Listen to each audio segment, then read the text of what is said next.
Chapter 15 Mediums and Techniques in Visual Art Question Answers from Grade 9 Subject Arts Book Madhurima. Analyze the painting, page 205. Analyze the use of perspective in figure 15.11. This one, Deccan miniature painting showing two dancers 1750 CE. First, what kind of perspective do you see? Answer. Third, both linear and aerial perspectives are visible in the painting. Second, in which parts of the painting do you see linear perspective? Answer. Linear perspective is visible in the palace architecture. The side walls, parapets, railings and edges of the courtyard appear to narrow as they extend towards the distant garden. These receding architectural lines direct the viewer's attention from the two dancers towards the background. Question 3. In which parts of the painting do you see atmospheric perspective? Answer. Atmospheric perspective is visible in the garden and landscape behind the dancers. The nearby flowers and trees are darker and more detailed, while the distant trees, figures and landscape appear smaller, lighter and hazier. These changes in color and clarity create an impression of distance. Question 4. Would you say that this painting represents a confluence of different perspectives? Explain your views. Answer. Yes, the painting represents a confluence of different perspectives. The palace walls and railings use linear perspective to create depth, while the changing color tones and details in the garden produce atmospheric perspective. The dancers are shown frontally and appear much larger than the distant figures. At the same time, the garden is viewed from an elevated angle. By combining frontal, elevated, linear and atmospheric viewpoints, the artist clearly presents both the dancers and the surrounding architecture while creating an impression of space and distance. Next, exercises. Question 1. You have learnt that traditional artists used soot from oil lamps to make a black pigment. Explore vegetables, food and nature in your surroundings and list 5 or 6 natural sources for obtaining colors. Answer.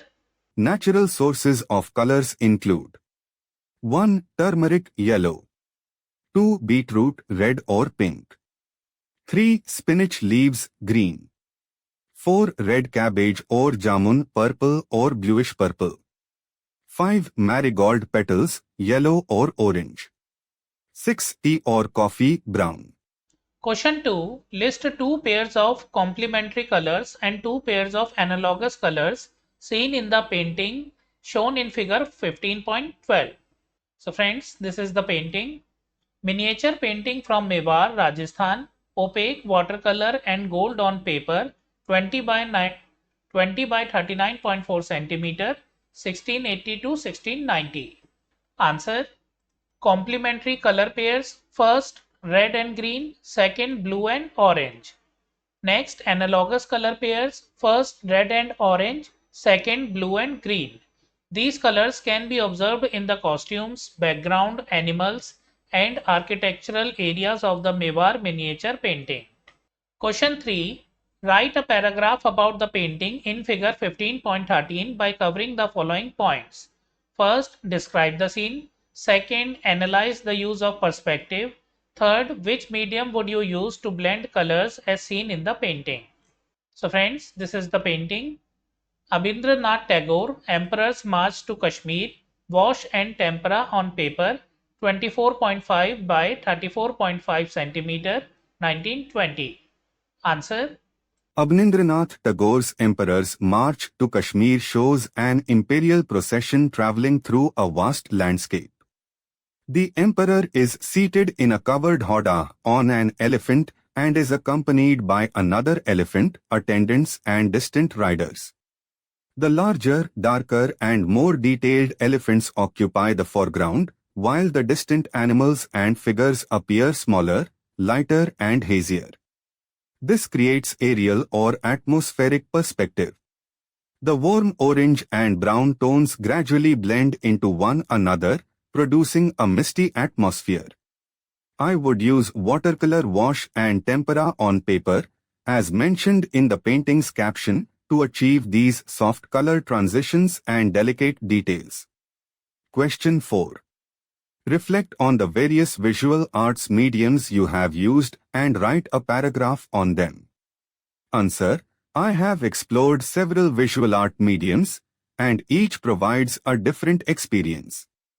I use graphite pencils for outlines and shading, charcoal for bold and expressive tones, and watercolors for transparent layers and soft color blending. Poster colors help me create bright and opaque areas, while all pastels are useful for vibrant textures. I have also used clay to make three-dimensional objects and colored paper or fabric for collage work. Digital drawing allows quick corrections and experimentation with layers. Working with these mediums has helped me understand their qualities and choose suitable materials for different artistic ideas. So friends, we have completed question answers of chapter 15, mediums and techniques in visual art. If you like the video, kindly like, hype the video and share it with your friends. Also subscribe to my channel and press the bell icon to receive new video notifications. We will meet in the next video. Thank you for watching.